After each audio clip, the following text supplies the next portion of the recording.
होगी और सुख, शांति और सौभाग्य का वास होगा।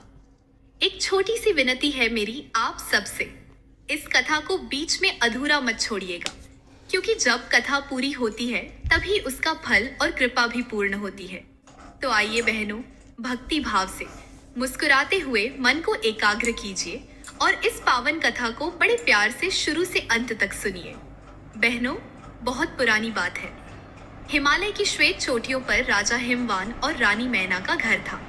जब उनकी गोद में एक दिव्य तेज वाली कन्या ने जन्म लिया तो घर आंगन, वन उपवन, नदी नाले सब में जैसे आनंद की तरंगे दौड़ गई।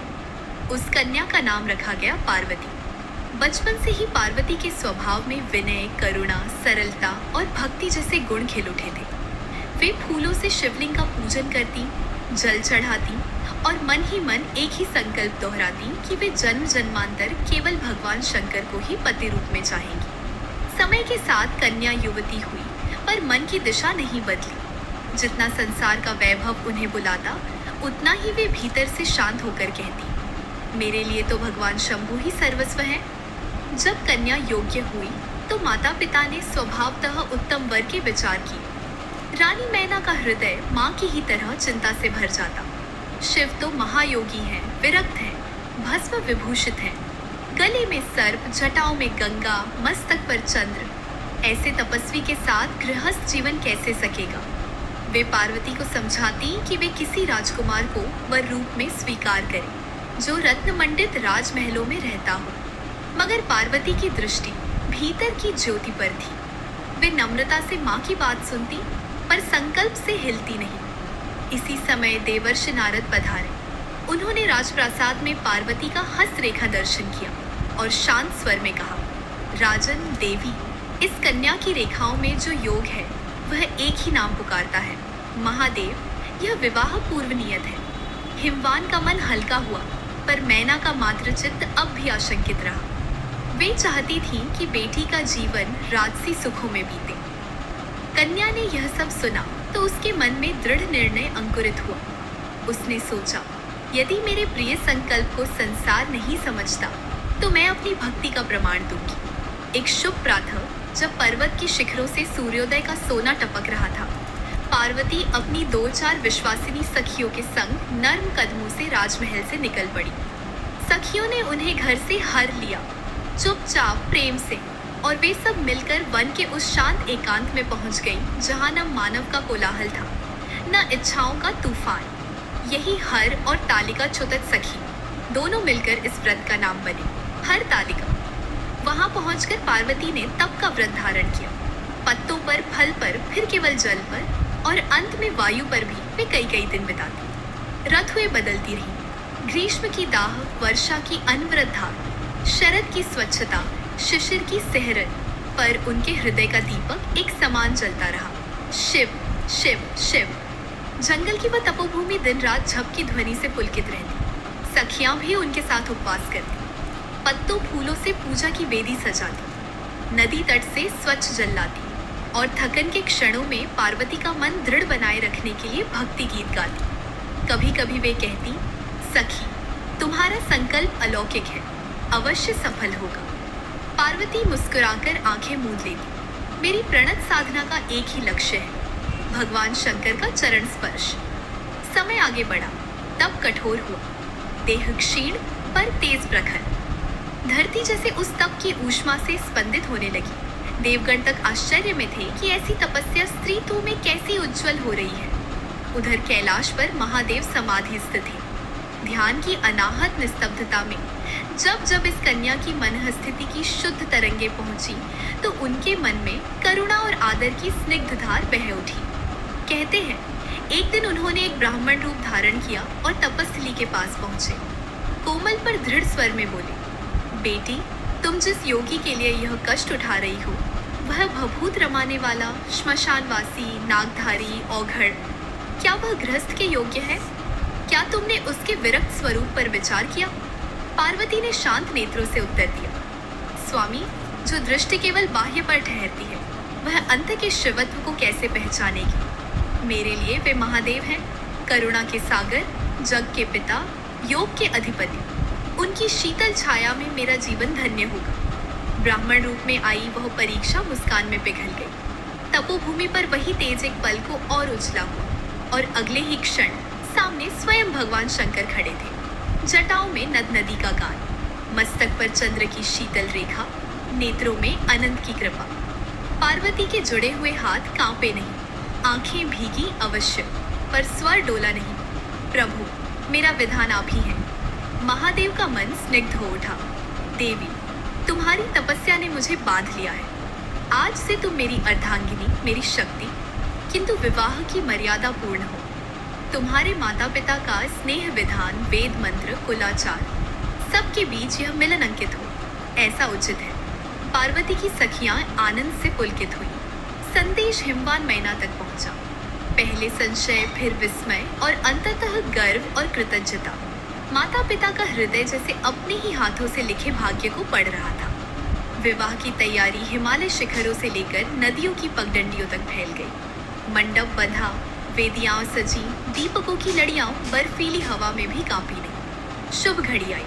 कैलाश से बारात चली। नंदी अग्रणी, गणभूत साथ, देवगण ऊपर से फूल बरसाते, गंधर्व वीणा झंकृत करते, अप्सराएं मंगल नृत्य में ली। शिव का औघड़ रूप देख मैना के मन में क्षण भर को फिर वही मात्र चिंता लौटी। यह वही योगी, पर मान्यता कहती है। उसी क्षण महादेव ने सौम्य सुशील वर मूर्ति का माधुर्य दर्शाया, जिससे मातृ हृदय आश्वस्त हुआ। मंडप के भीतर ब्रह्मा ने मंत्रोच्चार किया। विष्णु ने सद्भावना से सारा विधि विधान संभाल लिया और हिमवान ने कंपते उज्जवल हाथों से कन्यादान किया। यह लो मेरे हृदय का अंश, इसे अपने हृदय में स्थान दो। शिव ने पार्वती का कर थामा। देवी, तुम्हारे बिना मैं शिव नहीं, शून्य हूँ, तुम मेरी शक्ति हो। पार्वती के अधरों पर करुणामयी लज्जा की रेखा थी, पर वचन पर्वत धैर्य सा दृढ़। स्वामी, मैं आपके साथ सुख दुख, सिद्ध साधना, व्रत उत्सव, हर परिस्थिति में, हर जन्म में। अग्नि के सप्त फेरे हुए, हर फेरे में एक एक संकल्प, धर्म, अर्थ, काम, मोक्ष की ओर उन्मुख गृहस्थ का आदर्श, सह अस्तित्व, सह आशय, सह जीवन। जैसे ही अंतिम मंत्र की ध्वनि शांत हुई, आकाश पुष्प वृष्टि से भाराक्रांत हो उठा। पृथ्वी ने भी जैसे इस मिलन को अपने अंक में सुरक्षित कर लिया। विवाहोपरांत जब पार्वती कैलाश पहुंची, तो तप की निःशब्द भूमि अब गृहस्थ के मधुर स्वरों से पूर्ण हुई। नंदी की सेवा, गणों का स्नेह और महादेव के साथ पारस्परिक आदर का घर, यहीं से एक नया विधान प्रकट हुआ। पार्वती ने सहज स्त्री हृदय से कहा, स्वामी, जिस संकल्प, तप और व्रत ने मुझे आपको पाने का मार्ग दिया, उसका फल केवल मेरा निजी न रहे, यह संसार की प्रत्येक स्त्री की संपदा बने। इस तृतीया की स्मृति में मैं हर वर्ष वही व्रत करूंगी। निर्जल उपवास, दिन भर भक्ति स्मरण, रात्रि जागरण, शिव गौरी का पूजन, मिट्टी की निर्मल प्रतिमाओं पर सुगंध फूल बेलपत्र का अर्पण, सुहाग का मंगल श्रृंगार आपके चरणों में समर्पित, ताकि हर बहन अपने दाम्पत्य में सौभाग्य, शांति और प्रेम का पुष्प खिला सके। शिव ने नेत्रों में कृपा की दीर्घ रेखा उतारी। देवी, आज से यह हरतालिका व्रत तुम्हारे नाम से प्रतिष्ठित हो। जो स्त्री श्रद्धा से इसे करेगी, हम दोनों उसका संकल्प पूर्ण करेंगे।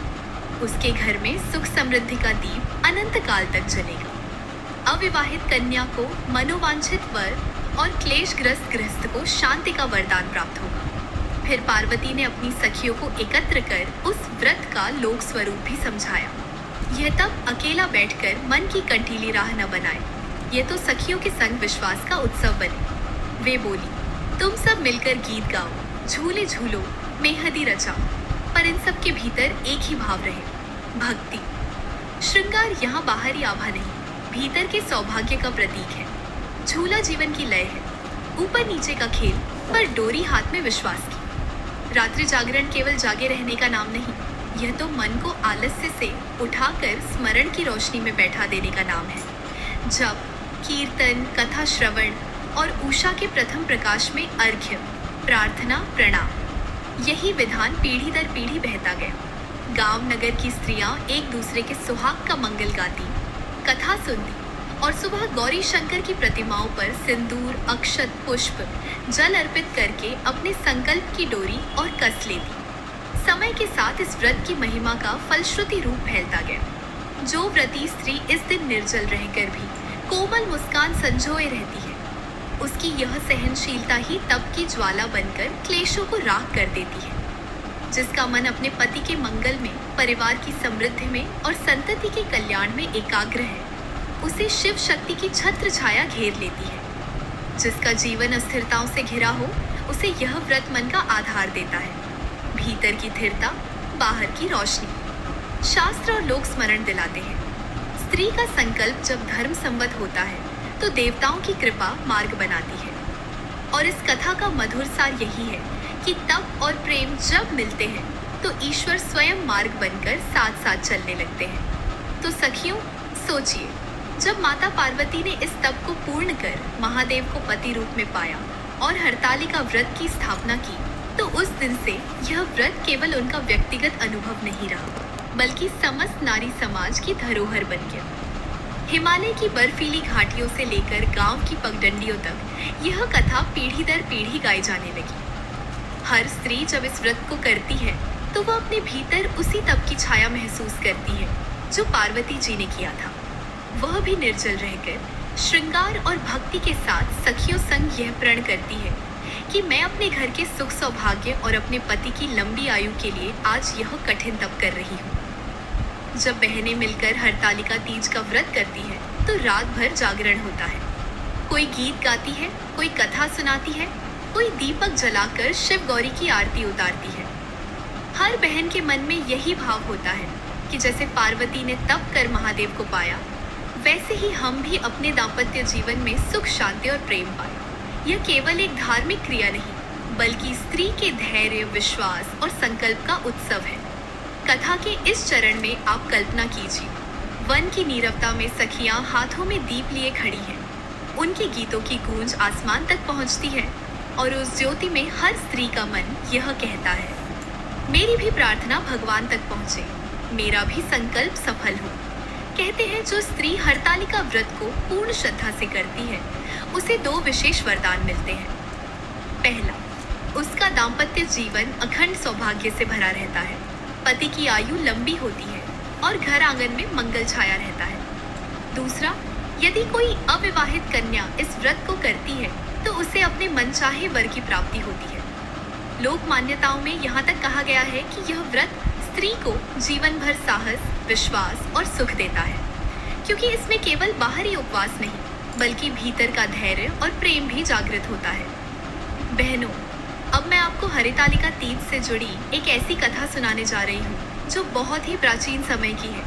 यह कथा केवल देवी पार्वती की ही नहीं, बल्कि एक सामान्य स्त्री की है, जिसने श्रद्धा और विश्वास के साथ हरतालिका तीज का व्रत रखा और उसका जीवन बदल गया। इसलिए पूरे ध्यान से मन लगाकर सुनिए। तो सखियों, बहुत समय पहले की बात है।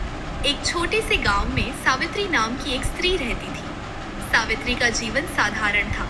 वह हर दिन प्रातः उठकर घर के कार्य करती, गौ माता की सेवा करती और अपने पति के लिए हर सुख सुविधा जुटाने में लगी रहती। लेकिन उसके जीवन में एक दुख था। उसके पति की सेहत दिन प्रतिदिन बिगड़ती जा रही थी। गांव के वैद्य से लेकर साधु संतों तक सब ने कहा कि उसके पति की आयु अधिक नहीं है। सावित्री के हृदय में यह पीड़ा असहनीय थी। वह सोचती, हे ईश्वर, यदि पति का जीवन ही छोटा होगा तो मेरा सुहाग कैसे अटल रहेगा? मैं क्या करूं कि मेरे घर का दीपक बुझने न पाए। एक दिन सावित्री ने सुना कि पास के गांव की बहनें हरतालिका तीज का व्रत कर रही हैं। उसने पहली बार इस व्रत का नाम सुना। वह जिज्ञासु होकर वहां पहुंची और देखा कि स्त्रियां मेहंदी रचा रही हैं, गीत गा रही हैं, व्रत रख रही हैं और माता गौरी की कथा सुन रही हैं। उनकी आंखों में आस्था का प्रकाश था। सावित्री ने पूछा, बहनों, यह कौन सा व्रत है? उनमें से एक वृद्धा बहन ने प्रेम से कहा, बेटी, यह हरतालिका तीज है। इसी दिन माता पार्वती ने कठिन तप करके महादेव को पति रूप में प्राप्त किया था। जो स्त्री यह व्रत करती है, उसके सुहाग की रक्षा स्वयं माता गौरी करती है और उसका दाम्पत्य सुख अखंड रहता है। सावित्री के हृदय में नई आशा जगी। उसने निश्चय किया कि चाहे जितनी कठिनाई आए, वह इस व्रत को अवश्य करेगी। जब हरतालिका तीज आई, सावित्री ने निर्जल उपवास रखा। भोर से लेकर रात तक उसने जल तक का स्पर्श नहीं किया। बहनों, उसकी दशा देखकर लोग हैरान हो गए, क्योंकि सावित्री का शरीर पहले से ही कमजोर था, लेकिन उसके चेहरे पर एक अनोखी चमक थी, मानो माता पार्वती स्वयं उसकी तपस्या को शक्ति दे रही हो। उस रात सावित्री ने कथा सुनी। कथा में जब यह प्रसंग आया कि कैसे पार्वती जी ने कठोर तपस्या की और अंततः शिव जी प्रकट होकर बोले, हे पार्वती, तुम्हारी भक्ति ने मुझे बांध लिया है, तो सावित्री की आंखों से आंसू बहने लगे। उसने मन ही मन कहा, हे माता, मैं भी आपके समान अपने सुहाग की रक्षा चाहती हूँ। जैसे आपने अपने तप से भगवान को पाया, वैसे ही मेरी तपस्या से मेरे पति की आयु बढ़े। कथा समाप्त होने के बाद सावित्री ने रात भर जागरण किया। वह सखियों के साथ गीत गाती रही, कभी पार्वती माता की महिमा गाती, कभी भोलेनाथ का नाम लेती। बहनों, उसका यह भाव देखकर मानो स्वयं माता पार्वती उस पर प्रसन्न हो गई। कहते हैं कि जब सावित्री निद्रा में जाने ही वाली थी, तभी उसने एक अद्भुत स्वप्न देखा। स्वप्न में माता गौरी उसके सामने प्रकट हुई और मुस्कुराकर बोली, बेटी सावित्री, तेरे हृदय की भक्ति ने मुझे प्रसन्न कर दिया है। तू निश्चिंत हो जा, तेरे पति का जीवन सुरक्षित रहेगा और तेरा सुहाग अखंड रहेगा। सुबह जब व्रत खोला गया तो सावित्री ने जल ग्रहण किया। उसी क्षण उसे भीतर से एक अजीब सी शांति महसूस हुई। उसके पति की बीमारी धीरे धीरे ठीक होने लगी। वैद्य भी आश्चर्यचकित हो गए। कुछ ही महीनों में उसके पति पूर्ण स्वस्थ हो गए। गांव के लोग यह देखकर बोले, यह तो हरतालिका तीज के व्रत का चमत्कार है। बहनों, उस दिन के बाद से सावित्री हर साल हरतालिका तीज का व्रत करने लगी। उसने न केवल स्वयं किया, बल्कि गांव की सभी स्त्रियों को भी प्रेरित किया। धीरे धीरे पूरा गांव इस व्रत को करने लगा। उस गांव की स्त्रियां कहती थीं, जैसे माता पार्वती ने अपने तप से महादेव को पाया, वैसे ही सावित्री ने हरतालिका व्रत से अपने पति का जीवन पाया और उस गांव में यह परंपरा आज भी जीवित है। तो सखियों, सावित्री का जीवन हरतालिका तीज के बाद बदल गया। उसके पति स्वस्थ हो गए और घर में फिर से हंसी खुशी लौट आई। लेकिन सावित्री ने सोचा, यह चमत्कार केवल मेरे लिए ही क्यों? यदि यह व्रत इतना शक्तिशाली है, तो हर स्त्री को इसका लाभ मिलना चाहिए। उसने अगले वर्ष फिर से हरतालिका व्रत किया, लेकिन इस बार अकेले नहीं। उसने गांव की सभी बहनों को बुलाया। सबको पहले माता गौरी और शिव जी की कथा समझाई, फिर व्रत करने की विधि सिखाई। बहनों, उस रात पूरा गांव एक साथ जागरण में बैठा। दीपकों की कतार जल रही थी और स्त्रियां पार्वती जी के गीत गा रही थीं। जब कथा सुनाई गई तो हर स्त्री की आंखों से आंसू बहने लगे। उन्हें लगा जैसे यह कथा केवल देवी की ही नहीं, बल्कि उनकी अपनी भी है। हर एक बहन के जीवन में कठिनाइयां थी और सबने माता गौरी से अपने अपने घर की रक्षा मांगी। समय बीतता गया। साल दर साल सावित्री यह व्रत करती रही और गांव की औरतों को भी जोड़ती रही। धीरे धीरे आसपास के गांवों की स्त्रियां भी आने लगी। हर साल हरतालिका तीज पर सावित्री का आंगन भरा रहता। और बहनों, यह केवल व्रत नहीं रह गया, बल्कि स्त्रियों के लिए उत्सव बन गया। वे सजती सवरती एक दूसरे को श्रृंगार का सामान देती और सखियों संग गीत गाती। गौरी शंकर की महिमा अपरंपार है। अब आप कल्पना कीजिए, गांव का वह दृश्य कितना अद्भुत रहा होगा। एक और बहनें मेहंदी रचा रही हैं, कहीं झूले पर गीत गा रही हैं और रात होते ही कथा सुनने के लिए दीपमालाएं सजाई जाती हैं। हर चेहरे पर विश्वास की ज्योति है। सावित्री जब कथा सुनाती तो ऐसा लगता जैसे वह स्वयं माता गौरी का रूप बनकर बोल रही हो। उसकी आवाज में ऐसी मिठास और श्रद्धा होती कि बहनों का मन भाव विभोर हो जाता। बहनों, कहते हैं उस व्रत का प्रभाव इतना अद्भुत था कि जो भी स्त्री सावित्री संग व्रत करती, उसके जीवन में धीरे धीरे दुख दूर होने लगते। किसी बहन का पति बीमार था तो वह स्वस्थ होने लगा। किसी बहन के दाम्पत्य में कलह थी तो प्रेम लौट आया। किसी बहन को संतान सुख नहीं मिला था तो माता गौरी की कृपा से उसके घर भी किलकारी गूंज उठी। यह सब देखकर लोग कहते, यह हरतालिका व्रत नहीं बल्कि माता गौरी की कृपा का द्वार है। और देखिए बहनों, जैसे जैसे साल गुजरते गए, सावित्री वृद्ध होती गई, लेकिन उसके मन का उत्साह कभी कम नहीं हुआ। उसने अपने जीवन के अंतिम समय तक हरतालिका व्रत किया और गांव की औरतों को प्रेरित करती रही।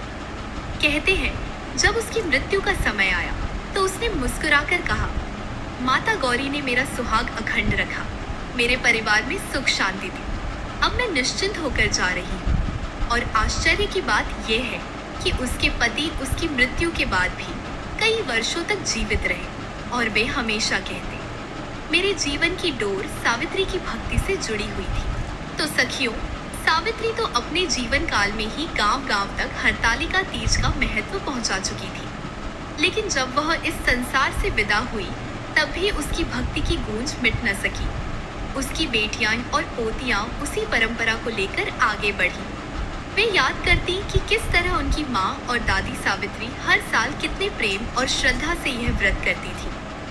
उनके स्वर में कथा सुनाना, गीत गाना और बहनों को एकत्र करना मानो अब परिवार की पहचान बन चुका था। समय के साथ जब गांव की अगली पीढ़ी बड़ी हुई तो उन्होंने भी हरतालिका तीज का व्रत अपनाया। पहले केवल कुछ स्त्रियां ही यह व्रत करती थी, लेकिन अब तो यह गांव का सामूहिक उत्सव बन गया।